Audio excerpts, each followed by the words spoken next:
Welcome to Mormon Book Reviews, where an evangelical encounters the restoration. I'm your host, Steven Pynakker, and look who's in the house. It's Rebecca, Bibliotheca. How are you doing today? Good morning, Steve. I'm doing great. How are you this morning? Oh, well, I'm 2 hours ahead of you, so you guys are probably more tired than me, but I can drink coffee, which is really cool. And speaking of coffee mugs, there she is, the MBR logo. Don't forget, MormonBookReviews.com. Check out the merch store. We've got a ton of different merch that you can also get for the channel. So as you know, the other day, Rebecca and I introduced a new series within the purview of Mormon Book Reviews called Mormon Media Reviews. And what we do is we feature other podcasters, films, TV shows, plays, musicals. And this is right where we're at. So we're going to talk to a couple of really cool dudes, Chris Metz and David Nolan, of the recently released play, The Good Shepherds, which just came out a week ago. And of course, Rebecca, you were in that show. Chris and David, welcome to the program today. Thanks for having us. So before we get started on the play itself, I just want the two of you to just kind of give us a little bit of your backgrounds, like within the context of your faith. This is really interesting, folks, because I'm an evangelical Christian, and I know this place is controversial because it has to deal with money in the church. But I also one of the things I like, based on of course Rebecca saw the play, I haven't, was that you guys also talk about other churches, other faith traditions in which there's money. Now, of course, the richest church in the world is probably the Catholic Church, close second, probably the Church of Jesus Christ of Latter-day Saints. And, even as a Protestant, Protestants were very critical from early on within the Reformation about all the wealth accumulation of the Catholic Church. So this has been a problem. This has been an issue that's been with the church all along. And this is not an anti-Mormon program, as you all know. We're here to build bridges and have civil conversations. And I think it's really important. But I also think it's important that my faithful audience needs to hear, what do these guys think? Where are you coming from? So David and Chris, I just want you to give us like a brief summary of your background so people can kind of know where you're coming from. Cool. Go ahead, Chris. Okay. Well, I grew up LDS. My dad wasn't a member. My mom was.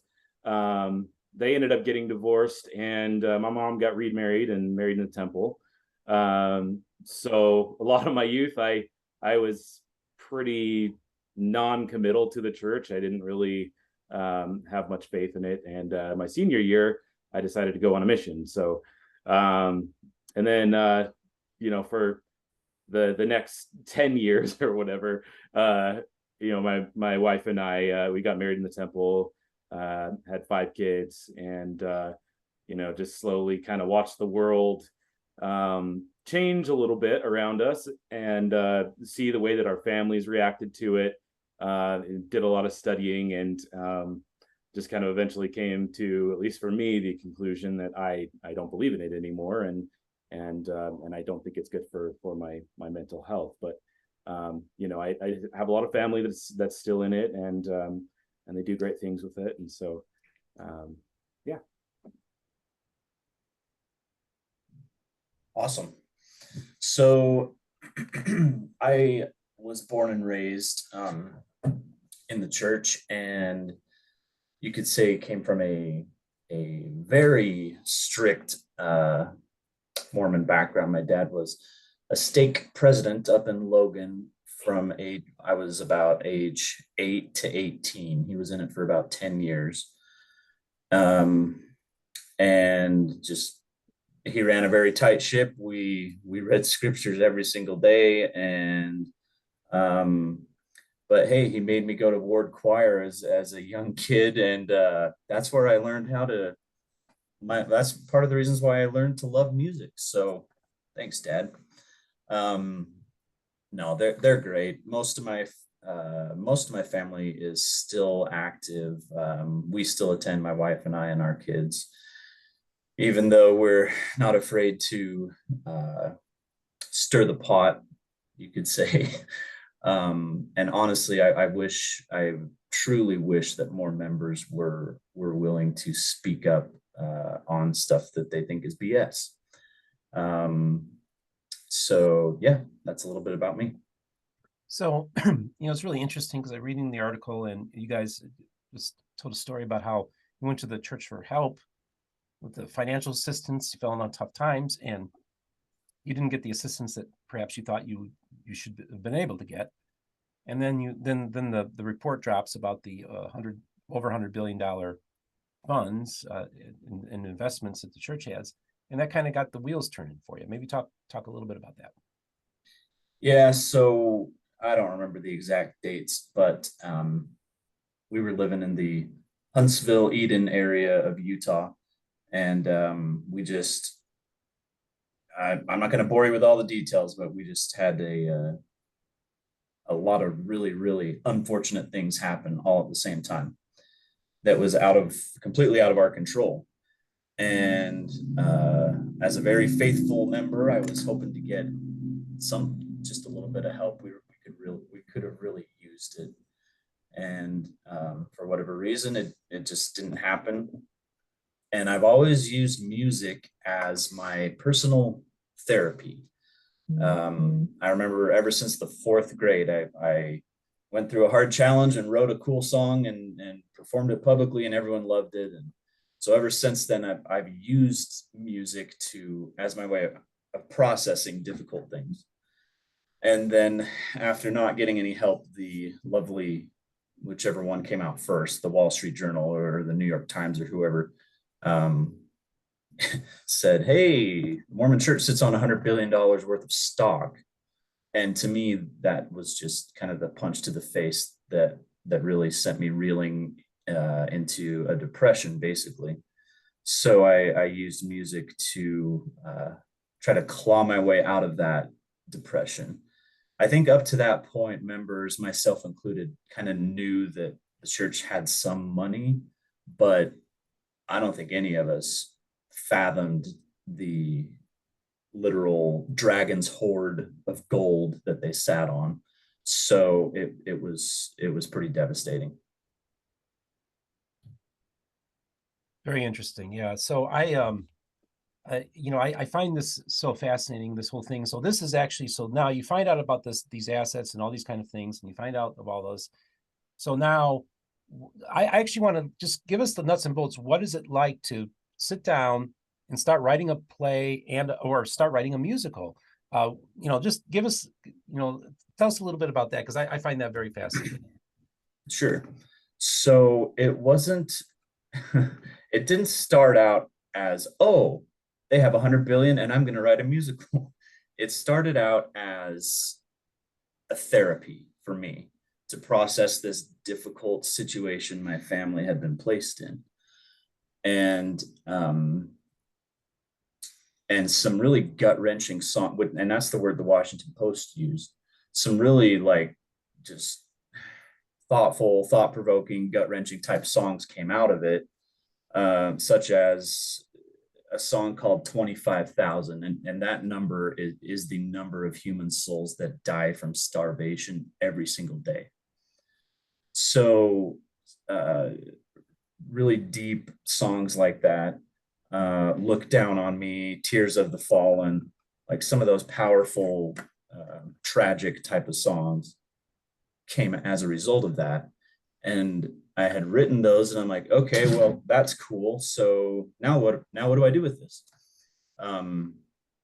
And I kind of shelved it for a little bit, and more songs kept coming. And I'm like, okay, no, I got to do something with this. And then the concept started forming because I already had a lot of cool songs in the works. Very interesting. So now Chris gets into the picture. Now you're the one that actually did the script and the dialogue, and so maybe talk about your role in this and maybe how you guys got together on this collaboration. Sure. Yeah, well, Dave's a huge go-getter. And I think as soon as he decided to do this, he just immediately started reaching out to, the professionals in the theater industry and, trying to get people involved to help and make it the show that it needs to be. So he reached out to the theater company that my wife is president of here in Logan. And just was, asking, hey, can I, get a sense of your guys' process and what you guys do. And so we went out to lunch and we had a good conversation about it. And I remember just, because I've been in his position where I'm just need to create something, and it's just like it's like breathing, and it doesn't stop until you do it. And I just remember thinking, like, I just really want this to be successful for him, so I asked if I could look over the script and help him out with it, and he sent me the script, and I said, well, I don't think this script's gonna fly, Dave. Like, if you want it to be as enduring, I guess, as you want it to be. And so I offered to kind of look through it and do some writing for it. So we ended up with the first act, and it was really close to the same story that he had started with, and I just had kind of written myself in the corner. Couldn't figure out why it wasn't exciting and why it wasn't really coming together. And I just, at 2:00 in the morning before we had our read through, I just had kind of an epiphany, and I was like, this has got to be a different story. We kept the same characters and some of the same beats that were really important to the songs and things like that. But we had a car ride down to Ogden, where I explained the whole thing to him right before we were doing the Act 1 read through of the one that we scrapped. So it was an interesting and fun process. One of the great things was just trying to connect all the pieces of all these beautiful songs that he had written, and giving them context in the story.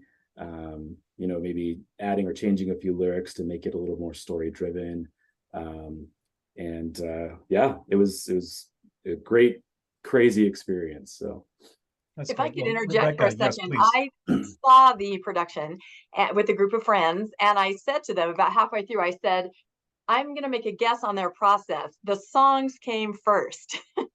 That was my guess. You can tell that the songs are powerful, they're lyrical, they're musical. I could tell that, that the songs were where it was at, and then the story supported. So that comes through in the production. The songs are an extremely powerful driving part of the entire production. Thank you. And I will say, like, I guess I'm a decent songwriter, but I've never really considered myself to be a script writer. But through the process, it was really cool, because I had a few songs where I'm like, I don't know. I don't know if this song's going to work, even though I had written I scrapped a bunch of different songs, and I'm like, Chris, what do you think about this one? And I just sang it for him. And he's like, oh my gosh, we got to figure out how to get this one into the production. And that song was called A Packaged Life, which talks about how people in the church have to fit into this little box. And if they ever escape this little box, it's not good. And anyways, that song, like, I have heard more positive feedback from that song versus any other song. And that was a song that I had originally scrapped. And Chris is like, no, we got to figure out how to get this one in there. So anyways, it was just cool to see how we were able to build and work off of each other. Well, Rebecca, you went and saw the play, and of course this is your wheelhouse. So I just want you to maybe ask a few questions for these guys, because one of the purposes of this program is to kind of just hear all the different voices of the Restoration, but also the different means of people. It's not just about books, but it's other areas. And so I think this is like the perfect place to have this conversation. So Rebecca, why don't you just go and have some fun? I will. I'm just looking at myself on camera. I have some light the sun on yes. me. Somehow the sun is coming in, so I'm just glowing. Hopefully that won't be distracting to people. I'm trying to text my husband saying, come help me fix this lighting. So but we are talking about the theater, and lighting is a big part. So I guess you described a little bit of your process. I am very curious about your cast.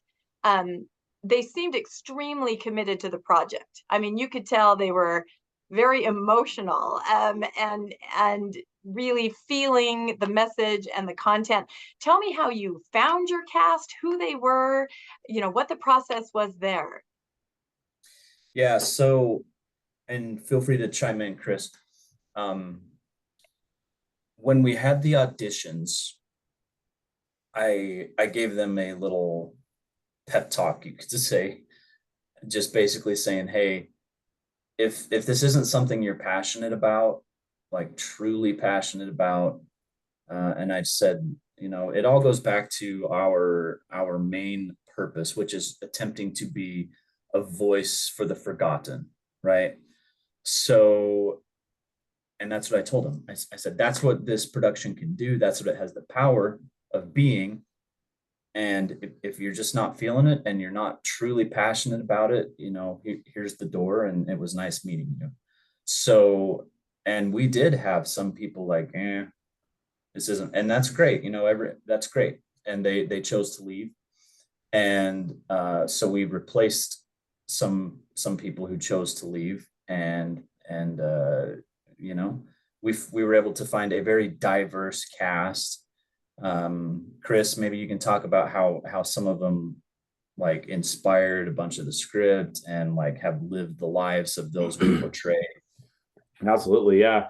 So I guess going back to the end of my other story is that we went and we did this this read through of the first act, and I had already come up with this concept of Dave had this really great idea to make one of the characters gay, and one of the songs was you know, kind of her coming out song, and that was such a cool concept. And that was probably, I remember thinking at 2 a.m. being like, what is the most interesting character trait amongst all these characters? Because at first they kind of, as I wrote it, they kind of blended together, and they ended up kind of feeling like the same three people, just in different bodies, you know. And I ended up coming on that was that her character trait was, you know, the most important thing, the most interesting thing about her character was that she was gay, and that kind of started a spark for a bigger story. So, you know, as I explained this story to Dave, and we got to do the read through, the very first thing I said to the cast was, okay, guys, so we're going to read this just so you can get a sense of basically how I write, and sort of what the characters may or may not be like. And I've got a complete rewrite basically in my head that we're going to be doing. So what was cool though, during that time, I didn't realize, and I don't know how this happened, I really don't. Maybe Dave has a better idea of this, but literally everyone in the cast had some relation to a marginalized group that we were trying to represent. So there were several that had been homeless before. Many of them were part of the LGBTQIA plus community. We had, you know, BIPOC, and we had, you know, members of the church. We had people who have left the church. That, I mean, it was just all across the board, these people who have been marginalized somehow their entire lives. And I remember just doubling down on that. After that, I was like, this is the story that I have to write, and I have to do you know, David's songs justice with this. And so yeah, and along the way we ended up asking, you know, a lot of questions in regards to, you know, since we had that expertise within our cast, we asked if they were comfortable to share stories, and we had a few reach out to me and tell me their stories, and some of those elements are actually included in a lot of the background stories of the characters within the show. So yeah, that was one of the most surprising things to me about the show, because much like David, right when that story broke about the money, my family was going through a situation where we were putting our elderly parents into an assisted living. So money's tight. There's a lot of, you know, concern about that. And I realized, you know, they paid like 15% tithing. They paid 15% fast offering. They were extremely faithful. I realized that the bulk of their money for retirement and to help with this assisted living situation was sitting with the church. And then when I found out how much money that was sitting there, you know, I had a similar epiphany. Like David, I just, you know, it was devastating to me thinking that these faithful, hardworking, my parents, and now we're struggling to make them comfortable, you know, in a safe situation in their later years. So when the play was announced, I'm like, I need to see this. You know, I'm on board. I have the same kind of feelings, right? The same kind of just frustration and anger, you know, that my parents. And of course, you can do what you want with your money. You know, there are all those nuances. But then when I went to see the play, I saw that there were bigger issues, exactly what you were describing, those bigger issues dealing with homeless, poverty, people in need, LGBTQ, all of those issues. So it really is a broader scope than simply dealing with, you know, a religion that perhaps is not using their resources the way they could. So I was very impressed with that. And I came away telling people, no, this is not just about, oh, the tithing, you know, because I think maybe some people thought it was that, just a bashing piece, a slamming piece. It wasn't at all. So that's exciting to hear that from your cast. You delved into their lives because it was very authentic. I thought a lot of the stories, and that makes sense to me now. So yeah, I think we really wanted to just, you know, show there are problems within these communities that the church can solve. They easily could solve many of these things, or at least provide resources for people to deal with any challenges that come from being part of those marginalized groups. And so, yeah, I mean, to represent that in the most human fashion, you know, I think being able to draw from those personal experiences, and really this entire show was drawn from personal experiences.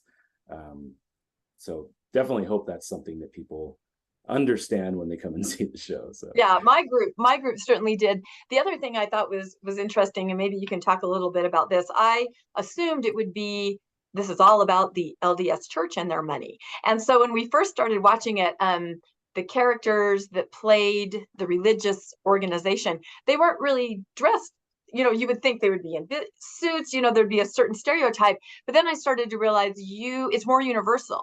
You're representing perhaps any religious organization that isn't using their assets the way that Jesus might want them to. So at first my friends and I were like, oh, I wonder why they don't show the religious people in, you know, suit, the standard uniform, right? But then I started to realize that. So maybe talk a little bit about that, how this is more universal, has a broader appeal with that kind of situation. So well, for my character, the egocentric, self-absorbed he was good, CEO, Steve. He was so good. he can look and dress and act however he wants. Yeah. So so for him, I didn't particularly care. But yes, for the others, we definitely wanted to make it more universally applicable instead of just the business suits and ties. And I personally hate wearing suits and ties. And I said, there's no way in hell I'm going to wear a suit and tie during this. Yeah, no, it worked. It's great. And I think a lot of people will understand that message. It's not just, it's any religious organization that maybe isn't overseeing their funds and using them the way Jesus would want them to. I would love to see, I think we have a clip or a promo video. Do you think this is a good time, Steve, to show that, just so people kind of know what we're talking about? But before we get there, I want to address that because, you know, I live in a community that it was started by basically people who were televangelists. And back in the day, I was offered jobs with televangelists. So I know all about, I also know about churches within my faith tradition that don't open the records to the congregation about where the money's going. There are some great churches. I've been to churches where they would tell you how much we took in last week, what the expenditures were. They'd have an annual business meeting, and it would be open. Some places would even open it to the public, not just members of the church. Say, you know, the transparency. But unfortunately, that's not really that's not very common. And so that's why I like you had mentioned, Rebecca, that to me beforehand was that like Kenneth Copeland is addressed in this too. So I just want you guys to talk a little bit about how, like, we talk about the Universalists, but also try to bring in other groups that and how you talk about them and address them in your musical. Well, ahead, Chris. The big thing is that there was this song that Dave wrote called 1791, and it goes over basically how churches were given the lawful ability to hoard these wealth tax-free. And it's a really cool song. And that's kind of, I think, at least for me, when I started writing this, I tried to make that be the most universal aspect, that this is sort of a loophole that any religious organization can exploit. And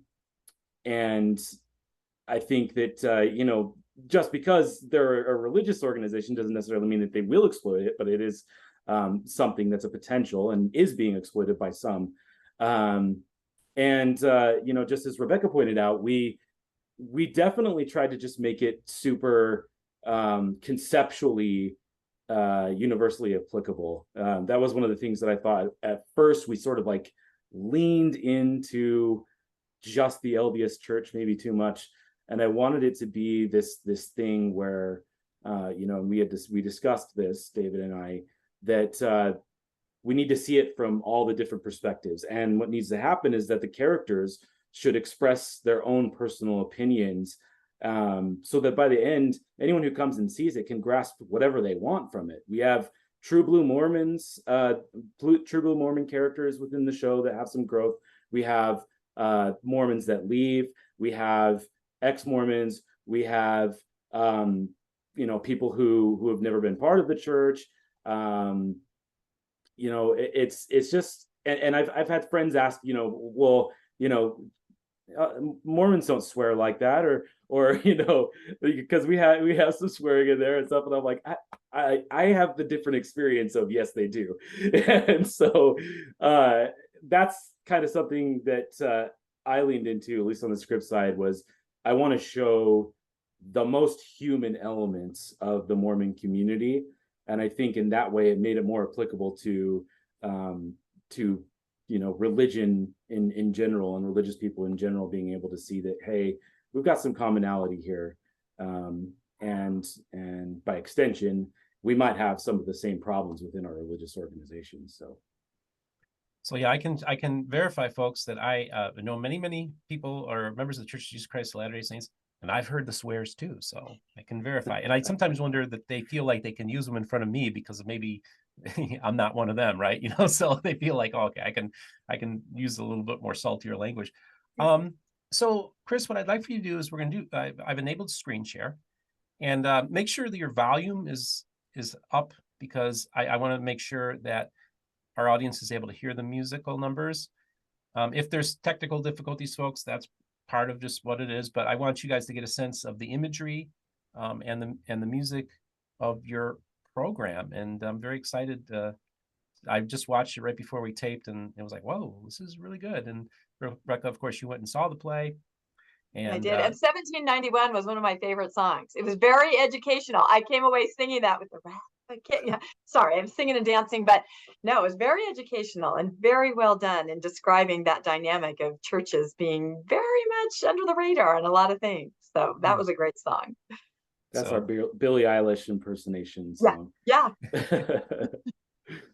And you said there's 25 songs in this musical, or is it 24 songs? Did you say? I think there's 20. Well, there's 20-ish, but if you include reprises and things like that, there's, yeah, so. Okay. All right, we ready to see this? We're ready to roll, dude. Okay. Let's make this. So in the meantime, while we're still waiting here, Rebecca, oh, here we go. All right, there's our guy, man. Man, this is looking really good. So we got David right there on the screen. All right, Chris, why don't we hit play and let's watch this together. This is about a minute long, folks. All right.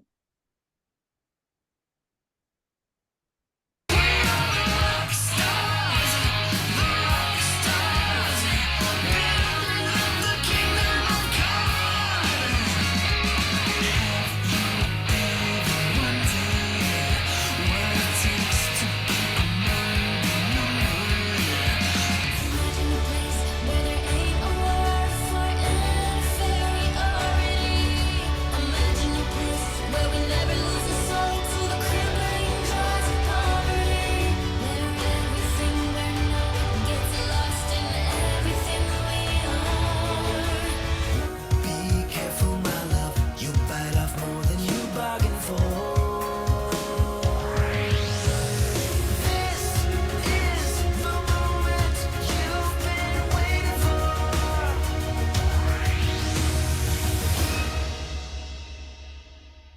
Subtle right. plug for Jack Betty there. That's David's alter ego. Is the music available anywhere? Is it like on Spotify or an album? Because I would think that's something you definitely want to do. Yeah, people can search The Good Shepherds on Apple Music or Spotify or YouTube or whatever, and a bunch of songs are on there. And at some point, I know Chris keeps bugging me about it, but at some point we'd love to do a cast album with all the songs. But for right now, there's like 10 or 12 of the songs on there. So you guys, you released this, you do a show, you did shows. How many, first of all, how long, this was a 2-week run and, or was it a 1-week run? And I noticed that in the article, you originally had secured a venue, but then you changed venues. Maybe just talk a little bit about how it was to get everything scheduled. And then what I'd like to do is I'd like to hear your feedback of the feedback you guys have been getting since people have gone and seen it. Okay. So for the run, I guess you could call these first 3 shows kind of like a trial run, quote unquote, because it was not a full run. The goal is to get to a full 2-week run. Chris, maybe you can explain part of the logic behind that, but we first wanted to prove that it was viable, I guess you could say. And as indicated by the standing ovations we had every night, we think it went great. So Chris, maybe you can talk about what the next steps would be, including a full run. Sure. Yeah. This time was definitely a what they would call it on Broadway, a workshop. And we did have 3 nightly shows, and we definitely would have loved to have done more. It just was not logistically possible for us this time around. And yeah, we did. We had another venue, the Peary's Egyptian Theater, and again, things didn't quite work out there. We had a slew of challenges during this show that I think we handled with grace, and it ended up being a fantastic show. But again, in the future, we would love to do a 2 or 3 week run.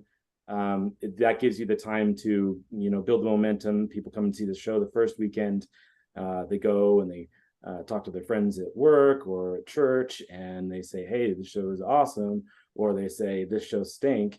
And either way, people are hearing about the show, and we double or triple our numbers by the 3rd weekend. So that's really, I think, what we want to do next is potentially solidify our story a little bit more, get things tighter, and then have that 3-week run.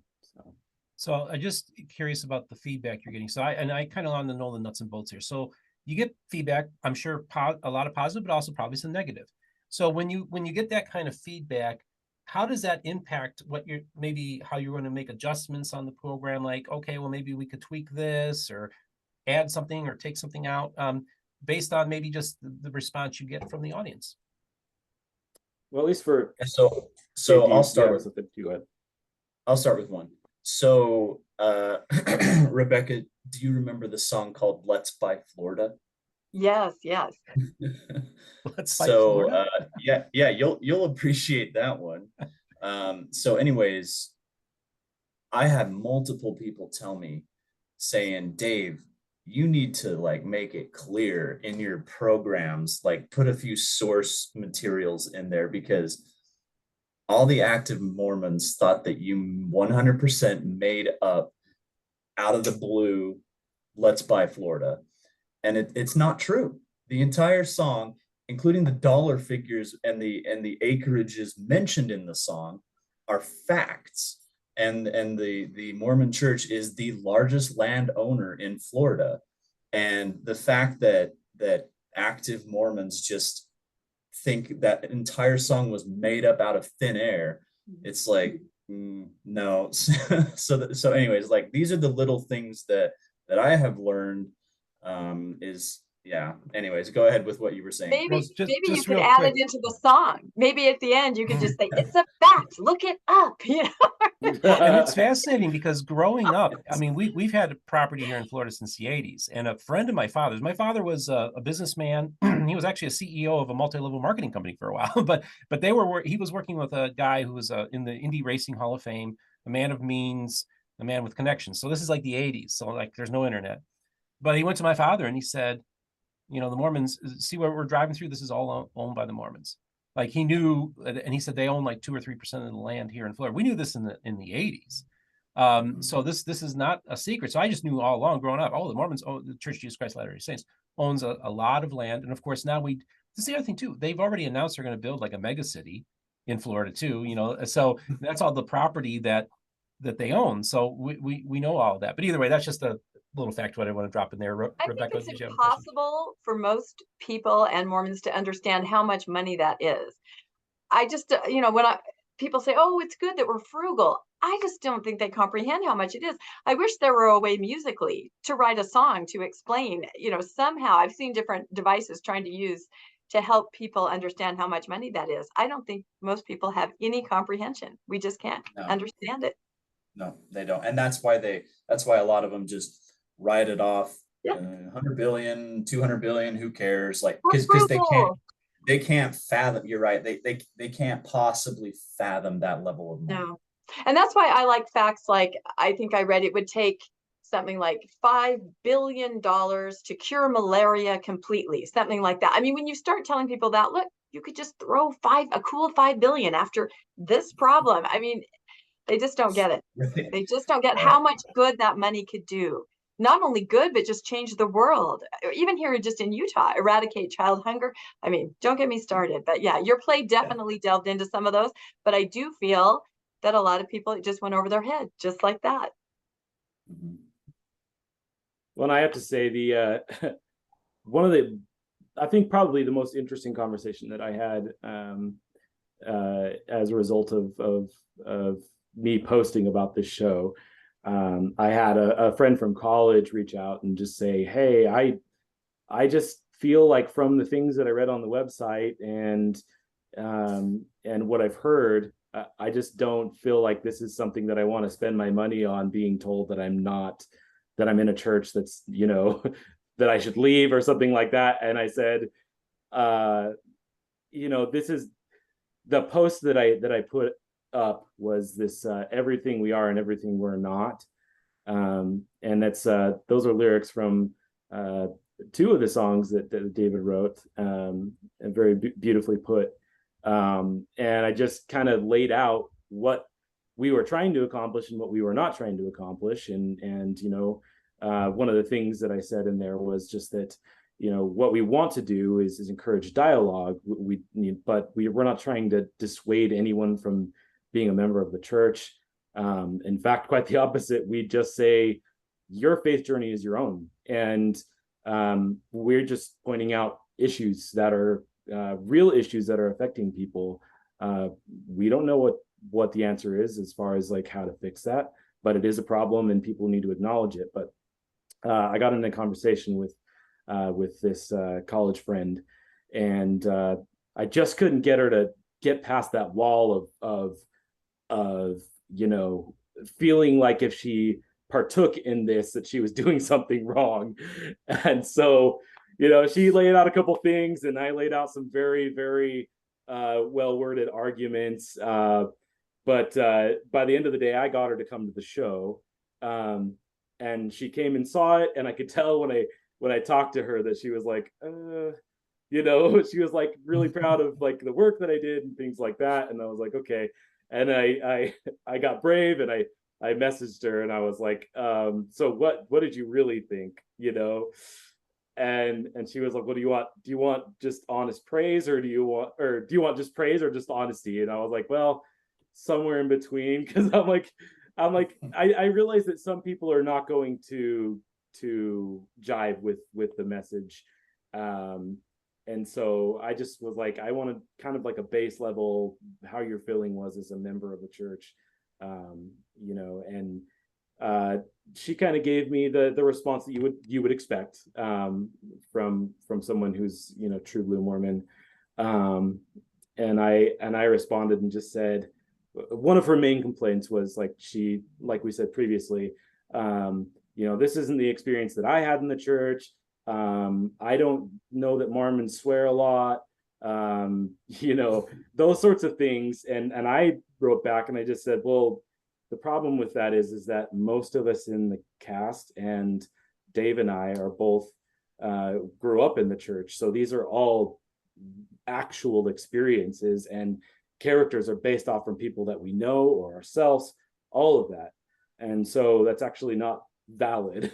And then she wrote me this big old long reply that I didn't read because I was just like, I feel like this is going to be closed-minded. But I waited a couple of days, and then she replied, and she's like, something didn't feel right about what I said. And if your intention with this show was to get people thinking, it's worked for me. And she's, you know, she said that she is going to be studying and just trying to, you know, sort of figure out where she goes from here as far as, you know, maybe holding the church accountable or just understanding where they align with, you know, like the principle of tithing and what they do with their money. And so I do think that this is it's clearly accessible, you know, because even people who are very much still in the church and devoted to that, I think they can find something, and whether or not they agree with every single thing that the characters say, I think they're going to find something that will help them think and live their religion even better. So, and a lot of your characters have a story arc like that. Some of them are very rigid, and then as they're exposed to different things throughout the play, you can see that they're changing. So I thought that was a really good lesson, and maybe a hope for people inside of the church, you know, take a look at things. Acceptance, right, I think, is the big thing that we were shooting for. Wow. I think a lot of people, they just don't think about it. I have a memory of being a kid walking on Temple Square with my dad, and a homeless person came up and held his hand out to my dad. My dad, like I said, they paid 30% of their income to the church in fast offering and tithing. He's a very charitable, giving, loving man. But when this homeless person in person asked my father for something, he said, "Oh, I give to the church. You can turn to them for," I mean, he could not actually hand a person in need any kind of help, because he, in his mind, just give it to the church, they will then facilitate the help. And I think that in the past, that's really been the point of view. I think now things are changing. You see people giving, what are they calling it? Are they calling it designer tithing? Whatever the catchphrase is, where they're actually trendy tithing. Trendy tithing, that's what it is. Where they're, you know, people are going, wait a minute, you know. And I think the revelation of all the money that they have, people are now going, you know what, I'm actually going to give my money to something or someone where I can actually see that good's being done. So I think there is that change. But I've never forgotten that story with my dad, because I knew he was a very charitable person, yet he felt giving it to the church was helping this person in front of him. His mind just did not quite connect that. So, and I thought your play definitely showed that the people that played the characters in the church, they, you know, they were donating, they were helping, but here they are faced with, here's the homeless character, here's, you know, LGBTQ that need assistance, acceptance. Yeah, it was a good learning arc, I thought, for the characters, and hopefully for people in the audience too. Right. Yeah, thank you for that story. So right after that Wall Street Journal article, or whichever one came out first, with the 100 billion, the very first thing I did, and I'm not saying the Catholic Church is any better, but I Googled how many homeless shelters did the Catholic Church own and operate. And they own and operate hundreds of homeless shelters. And then I already knew the answer, but I Googled, how many homeless shelters does the Mormon Church own and operate? Of course, none, zero. And I remember that was like my first level of research, I guess you could say, for the musical. And then I wrote a song about, from a homeless man's perspective, like that gentleman who put his hand out to your dad, and the active Mormon members see the homeless and say, no, I already give 10%, you know, the church does so many wonderful things that I can't afford to give. And the reality is they're giving so much money to the church that they can't even afford to give to anything else. And I just want, like Chris said, we just want to open some eyes. We want to start a conversation. And the bottom line that I wrestle with is, if Jesus came down right now, would he be thrilled and happy that the Mormon Church has the world's biggest stock portfolio? Or would he perhaps say, you know what, guys, here's a list of the millions of human lives you could have easily saved like that? So to me, the answer is crystal clear. And we're just trying to get people to maybe open their eyes a little bit, I guess you could say.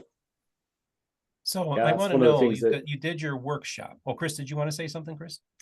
Yeah, I was just going to say that along those same lines, that one of the things that always bothers me is the homeless problem in Salt Lake alone is so evident as soon as you get into the city.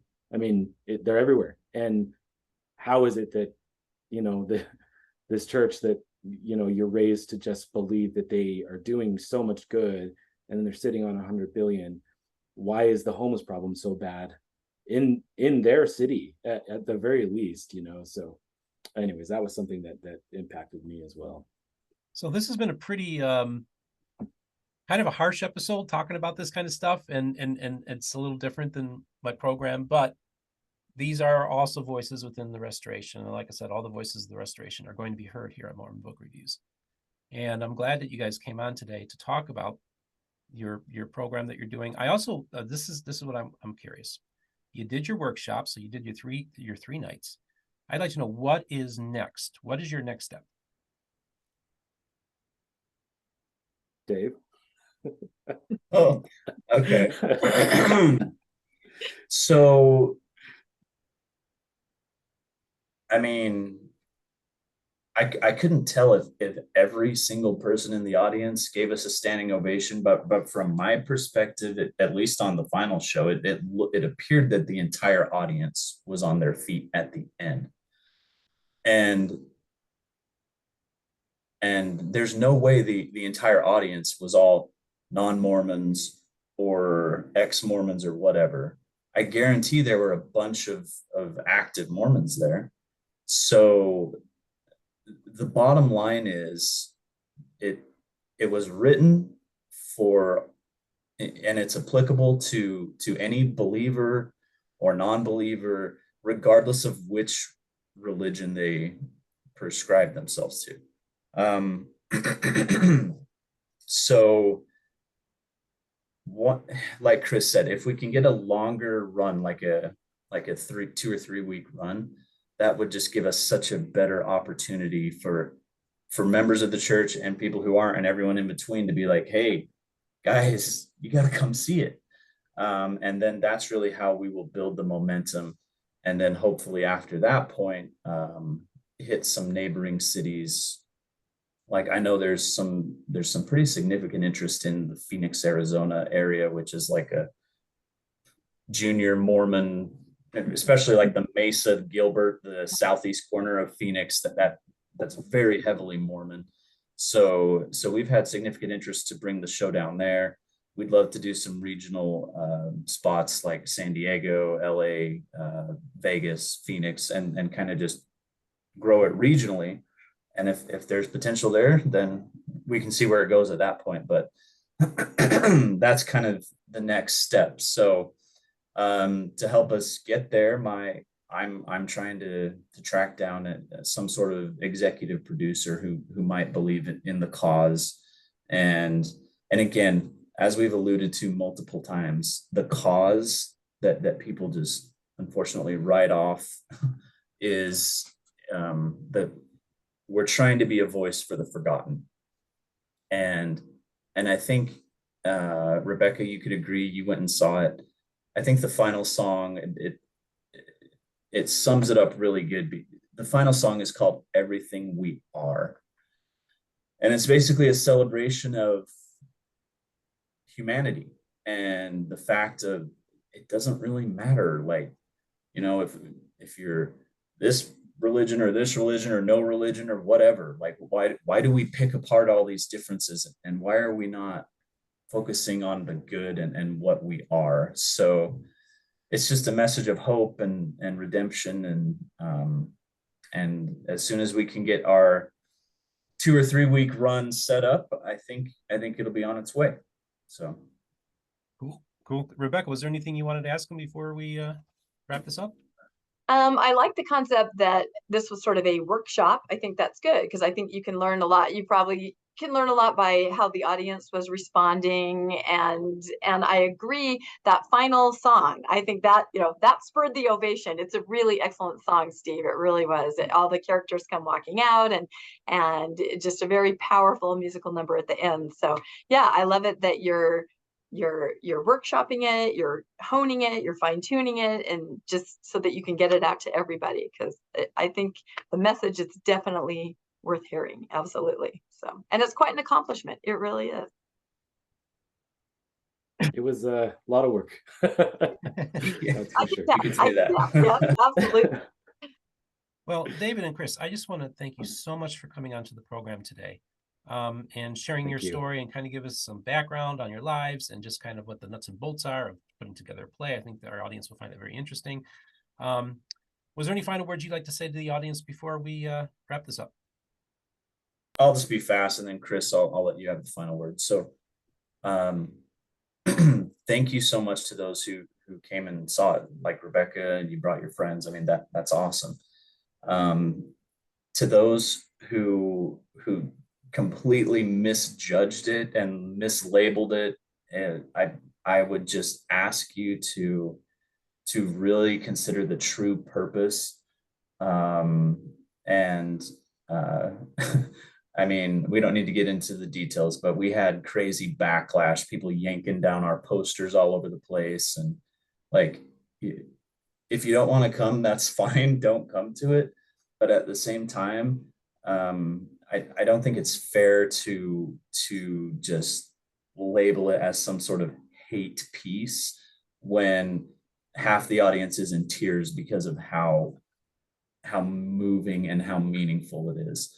So yeah, to those of you who came, thank you very much, and come again when the 2 week run happens.